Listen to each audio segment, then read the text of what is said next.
All right, welcome to the second episode of the Official Review Podcast. I just want to start things off by saying thank you to anybody who followed our social media, liked anything, subscribed to the channel, or showed us any sort of support through like Instagram stories.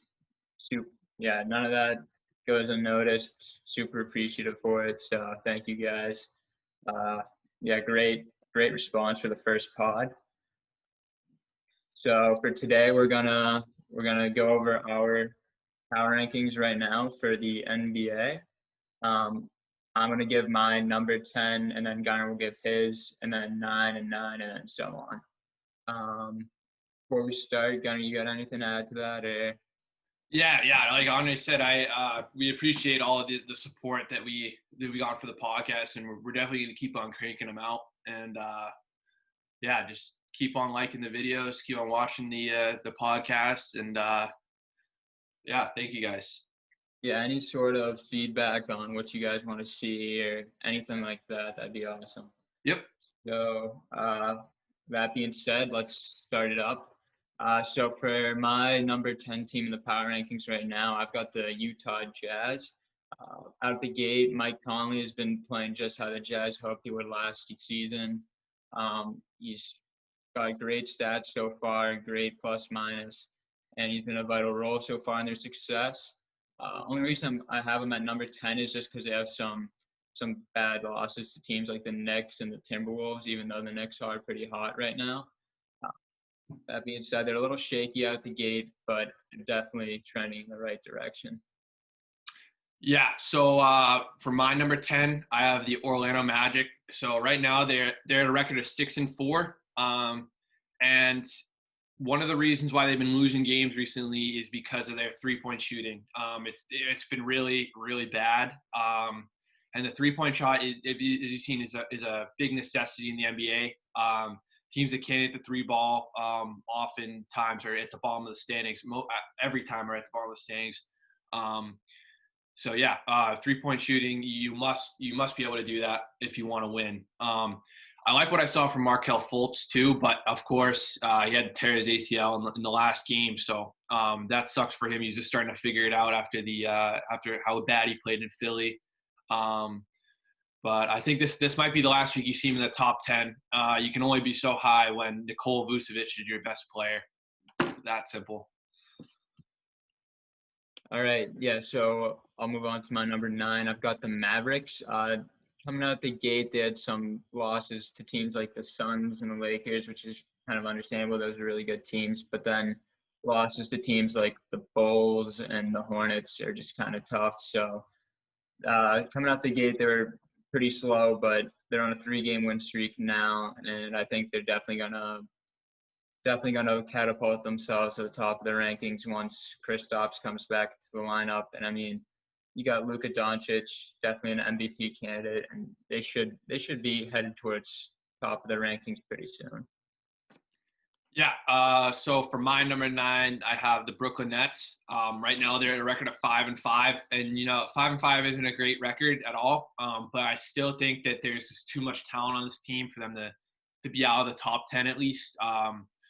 They really came out of the gate hot with KD and Kyrie. They won some games against some good teams. They won big too, and they've been great when they're healthy. But ever since Dinwiddie got hurt, they haven't been as good.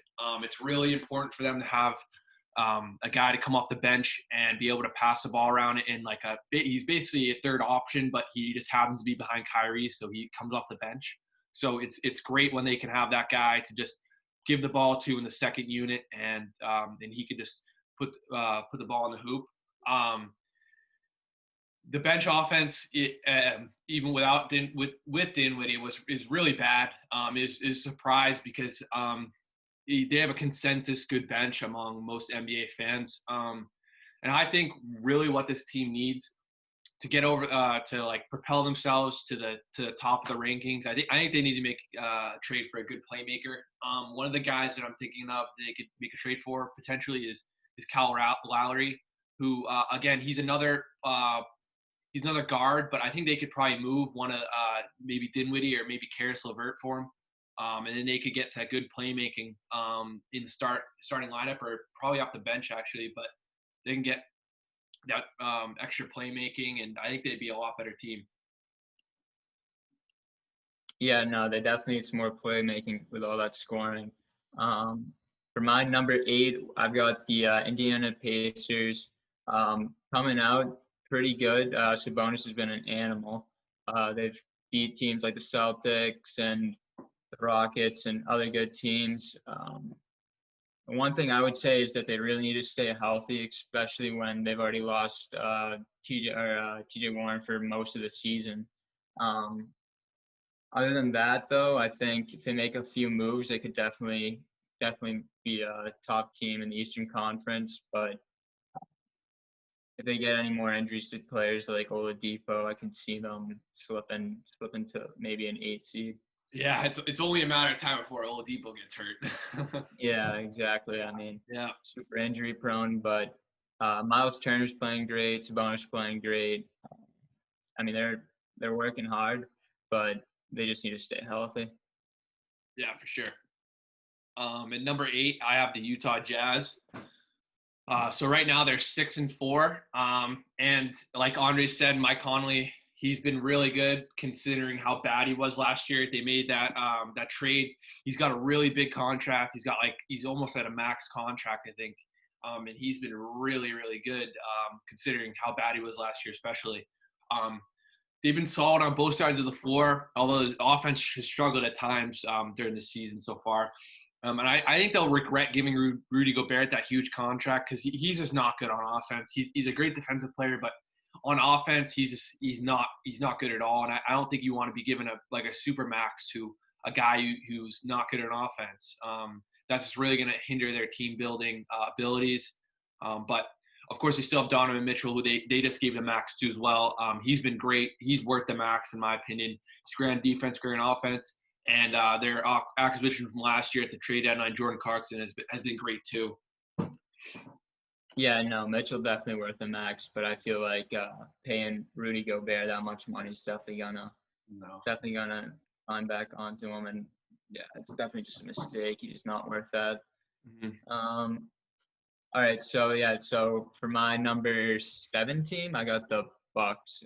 They've been shooting really well from behind the arc. They stumbled out of the gate, losing to some pretty bad teams, especially when you have a player like Giannis at his caliber. You'd hope they'd be at the top, but they're definitely treading back in that direction. They've been beating up on some pretty crappy teams like the Pistons and the Cavs. But I think you have a player like Giannis and acquisition of Holiday and Middleton playing pretty good. It's pretty hard to keep them out of the top 10, and I think they're definitely going to be moving up. Yeah, I also have the Bucks at 7. They're 5-4 now. Middleton had a great game today, beating the Cavs without Giannis. He stepped up and took over the job as being the first option really well. And yeah, they've been hitting their threes aside from Giannis, of course. I think Giannis, he really needs to improve his 3-point shot. I think he'd probably be the best player in the NBA if he had any skill with jump shooting. But they're grading out good despite not having the best record at 5-4, like I said. And I would like to see Jrue Holiday. They gave up so much to get him, and I feel like he's just being underutilized in this offense. I think they got to get him more involved, especially with how much they paid for him. Yeah, no, 100%. Moving on for me, I've got the Clippers at number 6. You got Paul George and Kawhi Leonard, 2 of the best players, arguably in the league. Great 2-way players.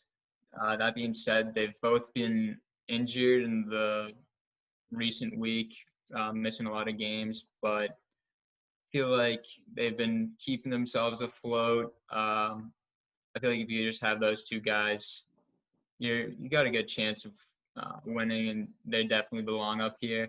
Once things start clicking, they're a tough team to beat. But that being said, I hope this season they don't load manage as much because that definitely came back to bite them in the ass last season when they lost the Nuggets in 7.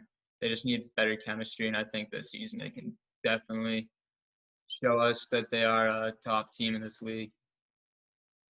Yeah, 100%. So for number 6, I have the Celtics. They're 7-3 right now. They came out the gate really, really bad with a bad blowout loss to the Nets, and they lost to the Pistons too. But they have made up for it so far. I think they got to stop starting Tristan Thompson. He hasn't been good in this offense at all. I mean, he hasn't been good on defense either. Their young guy Peyton Pritchard has looked good. He hit that game winner. Um, and Jaylen Brown and Jason Tatum may be the next best duo in the NBA. They've both been balling out so far. They're both great players, and this team is nowhere to go it up once they get Kemba Walker back. Yeah, no, definitely. Those are my guys. They're coming. Yeah, they're on fire right now, and they're definitely a top team. Yep. So number 5, I've got the Suns. They came out really hot. You can see Chris Paul has definitely elevated this team to the next level. Devin Booker's been playing great, and Ayton's been playing a lot better. They have some solid wins against teams like the Mavericks and the Nuggets, and recently they've kind of fallen off a couple losses to like teams like the Pistons that they just shouldn't be losing to. But I think other than that, they're definitely a top 10 team and second place in the West right now behind the Lakers. So definitely have to give them their props. Yeah. So for number 5, I have the Los Angeles Clippers. They're 7-4 right now. And like Andre said, you were worried about PG-13 after the playoff loss to the Nuggets, but he's looked solid this year, and it's a great to see that Kawhi Leonard is starting to play back-to-backs. I think that will play a huge role in their potential playoff run this year, having Leonard and PG getting more games together in the regular season, and just building their chemistry overall. And also another note, Serge Ibaka's he's been looking good so far. That their offseason acquisition to replace Montrezl Harrell. But one thing that is very puzzling is the fact that they're number 29 in pace, which is possessions generated per 48 minutes, and they're number 23 in defensive rating, which is points allowed per 100 minutes. Yeah, so you would think that you'd have more possessions generated if they're playing better defense. So that's very weird. Like I said, Kawhi Leonard is starting to play back-to-backs, which is great. And yeah, overall the Clippers are looking pretty solid so far this year, and hopefully they can come back after that horrible playoff loss to the Nuggets last year. Yeah, no, Paul George has definitely been playing on it with a chip on his shoulder. Just expressed that in a couple of like post game conferences. Everybody thinks it's sweet now. He's definitely trying to redeem his name. So number 4, I've got the Nets. So right now there's no KD, no Kyrie, and Caris LeVert has been playing out of his mind. They had a great win against the 76ers without KD and Kyrie, and it definitely shows how deep they are as a team. KD out for COVID, and I think Kyrie literally just doesn't want to play or something. I don't really know. But I think they just have way too much talent to be left out of this top 5. And just Steve Nash has had a great start to his coaching career. And overall, they just have a lot of talent and definitely have to be up here.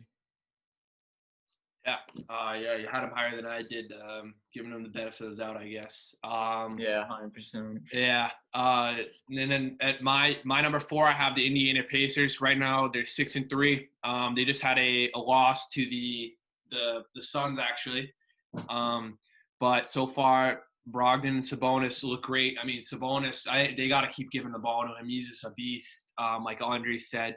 And also Miles Turner he's a defensive beast this year, and he's got 4.1 blocks per game so far, and they're rolling. I'd like to see how they fare against a better competition, though. They've been playing mostly weaker teams, so hopefully they can get some games in against the likes of the 76ers and the Celtics. But Nate Bjorken has done a great job so far, being their new head coach. And then TJ Warren's absence it might hinder their offense going forward. He just got injured. He's going to be out for some time now. And they, what I like is that they've let Aaron Holiday step up at the starting shooting guard spot, and he's looked great. So yeah, I think they're definitely going to be they're going to be in this top 10. I think most of the year. I mean, they're just a solid overall team, and they should be looking great going into the playoffs. Yeah, no, they've been looking really good. I didn't think they were going to be that good after firing Nate McMillan, who's been a great coach for them. But yeah, no, they've been on fire. My number 3, it's a little biased, but I got the Celtics at 3.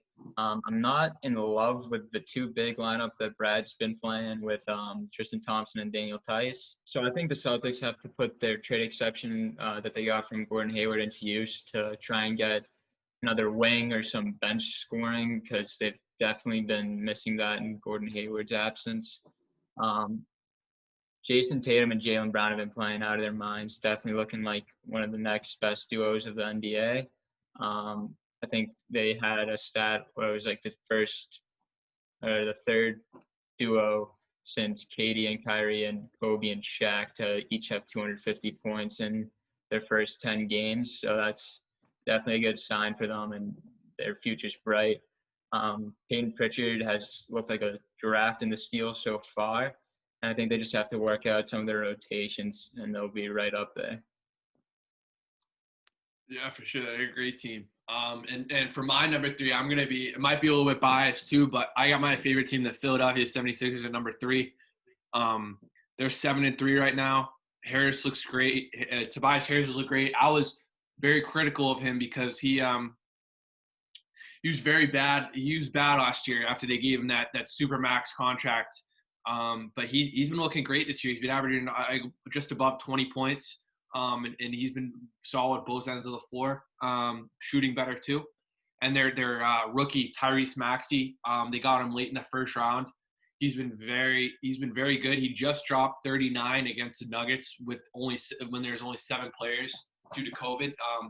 Yeah, they lost that game, but I'm just gonna write that one off because they only had 7 players. They didn't have Embiid, no Simmons, no Harris. And they're literally the only 2 players that actually got minutes, or the only 3 players that actually got minutes before that game that played in it was Maxey, Danny Green, and Dwight Howard. So I think so I'm just going to chalk that up to just not having enough players. I'm not going to count that as a loss, really. I think they need to make a trade to get over the hump, though.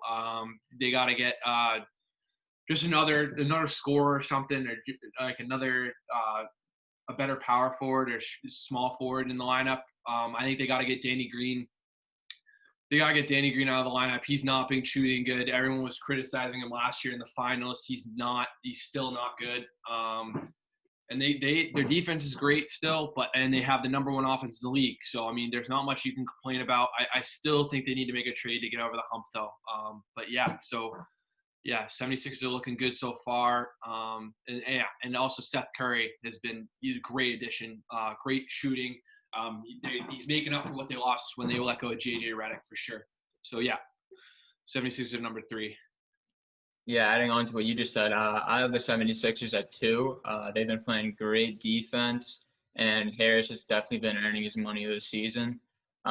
Danny Green looking a lot like he did in the bubble, and that's not really a good thing. Yeah, it's not a good thing. The Seth Curry accusation has been amazing for them, and yeah, I was going to say Tyrese Maxey looks like another good pick in the draft.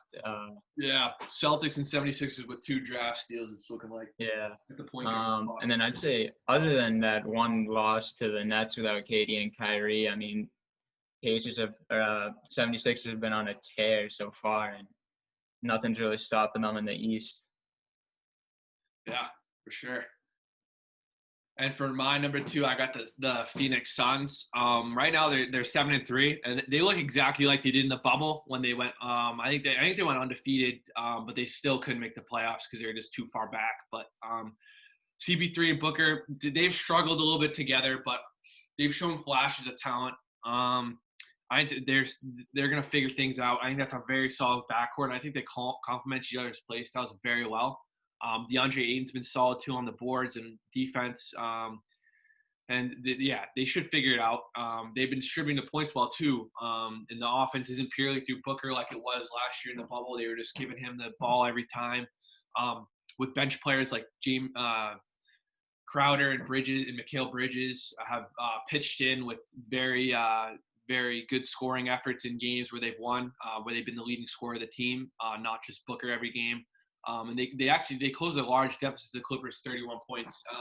They still lost, but that was a great sign to see them make an effort when most teams would just sit back and just be like, all right, we lost. We're not gonna try anymore. We're just gonna take the L, I guess. And they just beat the Pacers, who I have at number 4 last night. So they're looking good so far. I don't know how much of a threat they're going to be in the playoffs, but they're going to be a good regular season team this year.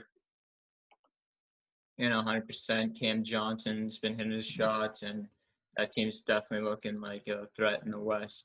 They can continue to play at that level.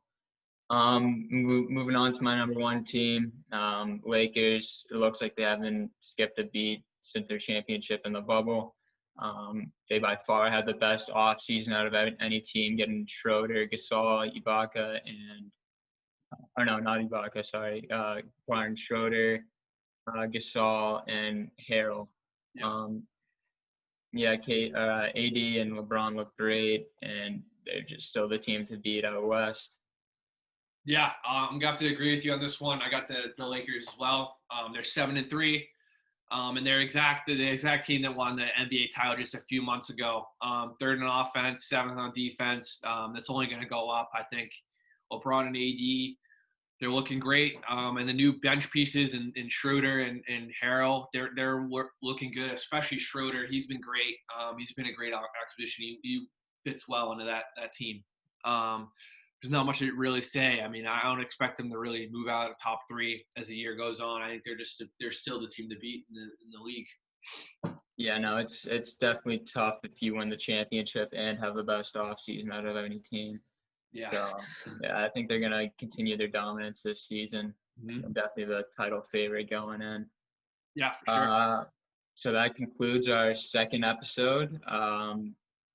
Please go like, share, subscribe. Anything helps. Just continue the support. Doesn't go unnoticed. Yeah, thank you. All right. See you later.